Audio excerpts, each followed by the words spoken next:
detaljnije o ovim naslovima sa našom koleginicom iz Centra za građansko obrazovanje, Tamarom Milaš. Dobro jutro i dobrodošli. Dobro jutro, Mileva. Pozdrav tebi i pozdrav svim gledalcima jutarnjih programa. Malo smo se jutros oko imena. Da, dobro. Evo da krenemo od ovog najvažnijeg naslova. Dakle, tužilaštvo i policija provjeravaju dozvole, traže trgovca švercovanih lijekova. Glavni naslov u nezavisnom dnevniku Vijesti. Da, pa svakako jedna jako problematična tema iz prostog razloga što se radi o jednoj vrsti organizovanog kriminala gdje se negdje povezuje i Crna Gora kada je u pitanju švercovanje lijekova. Dakle, ja zaista se nadam da će tužilaštvo i policija ažurnije pristupiti ovom problemu jer je ovo tema koja je negdje u fokusu već duži vremenski period i zaista negdje smatram da će na adekvatan način i napraviti uvid u kompletnu dokumentaciju koju bude dostavila Agencija za lijekove i na taj način nekako kao nadležne institucije, kao neko ko definitivno treba na jedan pravno valjani način da se bori protiv organizovanog kriminala i doprinijeti da Crna Gora više ne bude ta tranzitna zona, taj neki jako povoljan prostor za šverc raznoraznih nedozvoljenih stvari. Da, evo vidimo da je dokumentacija već uzeta iz Agencije za lijekove. Evo priča o kojom ste se vi bavili. Nakon premijerovih uvreda direktorice Mans, ambasada SAD-a podržala Ćalović. Jedan od osnovnih principa demokratije, poštovanje ljudskih prava, slobode izražavanja i uloge civilnog društva. Pa da, svakako jedna tema za koju sam ja i očekivala da će imati i nastavljene reakcije od strane i međunarodnih organizacija, ambasada, pa i naših kolega iz civilnog sektora, vezano za iznijete tvrdnje koje je naš premijer imao prema koleginici Vanji Ćalović. Dakle, svakako jeste zabrinjavajuće to što u Crnoj Gori imamo jedan jako brutalan napad na sve one koji su neistomišljenici režima i to je zaista nedopustivo. Mi nismo jedini koji su ukazivali na ovu problematiku.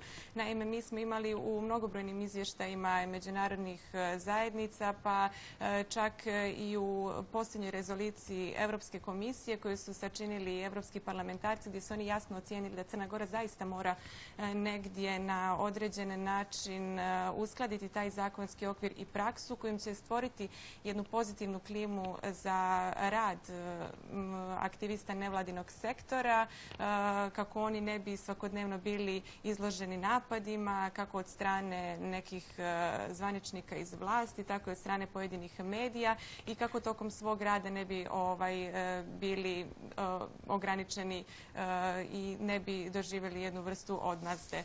Također, stvarno zaista smatram negdje problematičnim i neprihvatljivim te izjave koje dolaze od visokih funkcionera, ljudi koji se nalaze na čelu vlasti u Crnoj Gori, jer to zaista stvara jednu jako lošu sliku i o nama i jako loš prostor za rad aktivistima nevladinog sektora.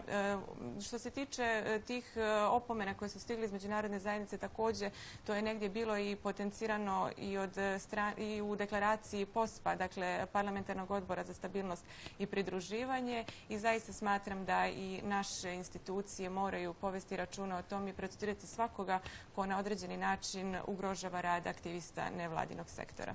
Da. Evo, predstavnički dom parlamenta Bosne i Hercegovine nije prihvatio rezoluciju o Sutorini kojom se tražilo preispitivanje granice sa Crnom Gorom. Dakle, Sutorina više nije problem sa Bosnom i Hercegovinom.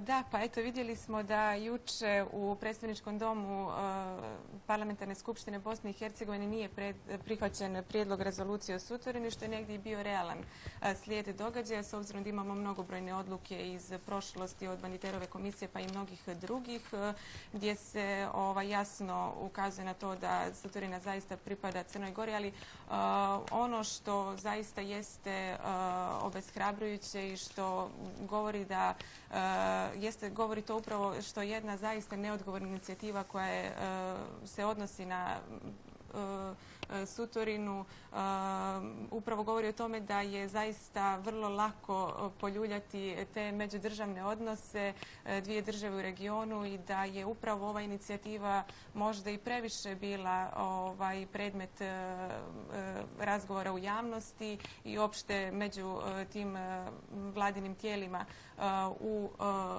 regionu pa i kod nas i da to definitivno nije trebalo biti tako i da će ono u budućnosti zaista na neki način i ugrožavati te odnose Crne Gore i Bosne i Hercegovine, ali ono što je možda značajno za nas i za predstavnike naše vlasti jeste da upravo ovo pitanje Sutorine otvara jednu širu priču i negdje zaista upućuje jako ozbiljnu opomenu nadležnim institucijama, predstavnicima vlasti da se na ozbiljan i adekvatan način moraju pozabaviti onim otvorenim pitanjima granica sa drugim susjedima. Tamara, evo, mogli bi da prokomentarišemo i ovaj naslov. Prvostepena presuda protiv novinarki Monitora. Canetovu čast povrijedila tekstom. Ukoliko presuda postane pravosnažna, nedeljnik Monitor morat će odluku suda da objavi na naslovnoj strani. Pa svakako uloga medija jeste da postavljaju pitanja i da kritikuju poslovanja onih ljudi koji imaju značajan utjecaj na naš društveno-ekonomski status, položaj ili kako god već. Svakako jeste zabrinjavajuća činjenica ta što se na određeni način ovakvim sudskim odlukama ograničava i sloboda izražavanja samih medija. Ja negdje zaista smatram da ovo nije jedini problem. Problem je i tome što imamo jako veliki broj napada na novinare i to je također bio predmet mnogobrojnih izvještaja Europske komisije kao i drugih međunarodnih organizacija, pa evo i nedavnog izvještaja Freedom House-a koji je upravo i poentirao to da je jako loš položaj novinara u Crnoj Gori, da se na određeni način i ograničava njihova sloboda izražavanja. Također imamo jako veliki broj napada koji je još uvijek nerazriješen i to zaista stvara veliki problem u radu samih novinara i bukvalno dovodi ih na jedan rub opstanka. Ova presuda, koliko nam je sasvim jasno, ona još uvijek nije konačna, nije pravosnažna. Koliko sam vidjela i koleginici iz Monitoru uložit će žalbu, tako da eto možemo u narednom periodu pratiti na koji način će se naše pravosudne institucije odrediti prema ovom pitanju slobode izražavanja medija, ali ne samo ove nacionalne instance, već i one pred Europskim sudom, ukoliko za to bude bilo potrebe. Ja se iskreno nadam da ćemo dobiti neki potpuno neko realno rješenje. Da. Koliko je realno očekivati realno rješenje u ovom slučaju? Pa s obzirom na dosadašnju praksu i ono kakav je bio tretman pravosudnih institucija prema novinarima, nisam sigurna da to može biti pozitivno po njih, ali ja se iskreno nadam da će konačno početi da se mijenja praksa u Crnoj Gori. Za dobrobit svih nas. Da, to su bili i naslovi onako najvažniji iz dnevne novine vijesti, a evo sad da vidimo dnevne novine Dan. Pa ajde da krenemo od onoga o čime ste se i vi bavili. DNP optužuje rektorku Radmilu Vojvodić da po nalogu režima razbija državni univerzitet, da stjeruje profesore, a obavlja dvije funkcije. Da, pa mi se jesmo bavili pitanjem profesora na univerzitetu, što je negdje i postaklo predstavnike DNP-a da se bave optužbama na račun gospođe Vojvodić. Naravno, to nije u domenu onoga što bih ja trebala komentarisati. Naravno, jeste u domenu nadležnih institucija, tužilaštva i drugih koje se trebaju pozabaviti njenim možda dvojnim angažmanom ukoliko on postoji. Ali ono što je negdje njih natjeralo da se upravo bave gospođom Vojvodić jeste ono što je i poteklo negdje iz naše kuhinje, a to je upravo taj dvojni angažman profesora na Crnogorskom univerzitetu, što mi zaista smatramo neopravdanim, jer to prije svega donosi jako velike financijske gubitke, ne samo za državu, već i negdje urušava naš obrazovni sistem. Mi smo veoma detaljno i argumentovano dostavili dokumentaciju vezanu za dvojne angažmane profesora na našim univerzitetima ali univerzitetima u regionu i zaista smo naišli na jedan dobar odziv same rektorke i čelnih ljudi koji se nalaze na univerzitetu, koji su pristupili daljem procesiranju tih slučajeva. Naime, ono što je bilo sporno jeste to da smo mi ukazali na dvojne angažmane profesora kako na našim univerzitetima, tako i na univerzitetima u regionu. i zaista smatramo da je to pravno pa čak i fizički prosto nemoguće i da po sili zakona oni jednostavno su morali biti otpušteni sa univerziteta. A ona druga sporna stvar jeste da su oni upravo dobili dopunu svojih angažmana na univerzitetu mimo odluke Senata, što po internim pravilima univerziteta nikako nije bilo moguće. Tamara, evo, biste li izdvojili još neki naslov iz dnevne novine Dan? Ovo smo prokomentarisali, Sutorin, o tome i oni pišu. Da, svakako, eto, može biti i to jedna od značajnih tema. Jučerašnji panel Argument na argument ili već kako se zvala. Eto, to možda govori o tome kako zaista se nekako intenzivirao taj proces kampanje ulaska Crne Gore u NATO alijansu. Ono što jeste problematično i što ja ocjenjujem problematičnim je da nije uspostavljen dovoljan nivo dijaloga različitih strana, dakle različitih mišljenja, već da imamo najčešće one skupove istomišljenika koji uglavnom zagovaraju samo jednu ideju. Također da ovo smatram pozitivnim, ali svakako cijenim da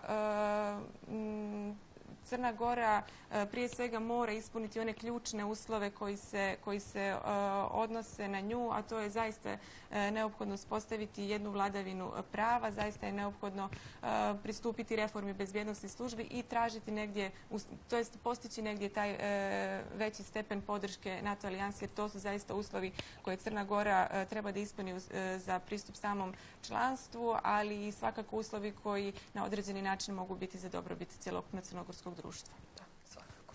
Eto, to su bili neki najvažniji naslovi. A šta je to aktualno u Centru za građansko obrazovanje? Ispali su papiri slobodno. Da. Svakako aktualno jeste to što mi sutra u hotelu Ramada, tačno u njihovoj konferencijskoj sali, organizujemo međunarodnu konferenciju uloga medija u procesu evropskih integracija, naučene lekcije i prakse iz regiona. Dakle, to je projekat koji mi sprovodimo zajedno sa Daily Pressom Vijesti uz podršku komunikacijnog budžeta delegacije Evropske unije u Crnoj Gori. Konferencija će se održati sutra od 10 časova u hotelu Ramada i naravno, to je jedna od aktivnosti u okviru projekta EU Vijesti informiši se. Ona će prije svega okupiti jako veliki broj medija, dakle novinara i urednika iz međunarodnih, regionalnih i domaćih medija koji će govoriti o njihovoj ulozi u procesu evropskih integracija i o tome šta se od njih očekuje u ovom procesu o kome govorimo. Također, jedan od ciljeva ove konferencije jeste da se na neki određeni način poboljša kvalitet te regionalne i međunarodne saradnje u procesu izvještavanja, u procesu evropskih integracija i značajno napomenuti da će ta međunarodna konferencija imati 2 sesije. Prva sesija će podrazumijevati učešće samih organizatora, dakle ispred delegacije Evropske unije bit će gospodin Alberto Camarata koji je šef političkog odeljenja u delegaciji Evropske unije, zatim bit će gospodin Željko Ivanović, izvršni direktor dnevnih novina Vijesti, ali i naša koordinatorka, koleginica Ana Vujošević, koordinatorka za program evropskih integracija u Centru za građansko obrazovanje. Zatim imat ćemo i drugu sesiju kojom će moderirati i uvodničar ujedno biti gospodin Patrik Šmelcer, koji je inače šef odeljenja za reformu javne uprave u delegaciji Evropske unije, kao i medija naravno. I osim njega također u okviru te sesije bit će jako veliki broj kako novinara iz Crne Gore, tako i novinara iz regiona i drugih zemalja iz Evropske unije, među kojima su Ines Sabalić, dopisnica više medija iz Brisela, zatim Argon Bajrami, glavni odgovorni urednik Koha Ditore sa Kosova, Vildana Selimbegović, glavna i odgovorna urednica Oslobođenja iz Bosne i Hercegovine, Tanja Maksić iz Birne iz Srbije, kao i Petra Sovdat, novinarka dnevnih novina Finans iz Slovenije, a tu će biti naravno i novinar dnevnih novina Vijesti gospodin Neđeljko Rudović. Ja evo koristim priliku da pozovem sve zainteresovane medije, predstavnike vladinih i nevladinih organizacija da uzmu učešće na sutrašnjoj međunarodnoj konferenciji od 10 časova u hotelu Ramada i da negdje na zajednički način zaista doprinesemo onome što i jesu ciljevi ove konferencije koje sam prethodno pomenula. Da, svakako eto poziv svim kolegama. Tamara, hvala puno na gostovanju. Hvala puno Mileva i vidimo se nekom drugom prilikom.